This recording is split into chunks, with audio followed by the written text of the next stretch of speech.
Beloved's son assaulted his own father over some arguments. Jivan Sarkar was injured in this incident. This incident took place in Kalitila Ranchera. The injured was later taken to Vishalgarh Hospital.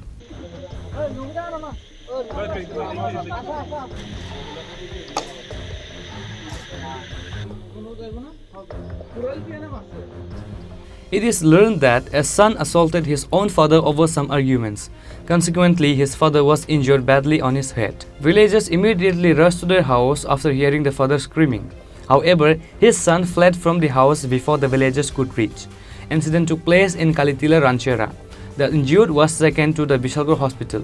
Police were later informed about the incident. The accused son name is Manaranjan Sarkar. Vishalgarh SDPO Dulal Datta told the reporters about the incident.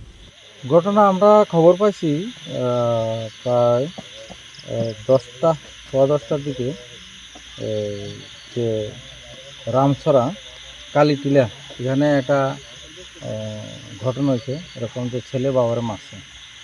তো এই খবর পাই আমরা বিশালগড় পিএসের 2-3 জন officer আমি নিজে আসলাম এখানে। এসে দেখলাম যে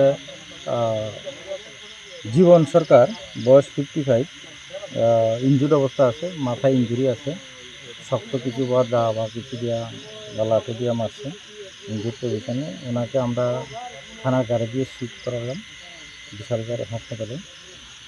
ছেলে আঘাত করার পরে এখান থেকে পলায়ন করেছে। পারিবারিক বিষয় নিয়ে তাদের ঝগড়া হয়, ঝগড়া পরে উত্তেজিত হয়ে ছেলে আঘাত করে।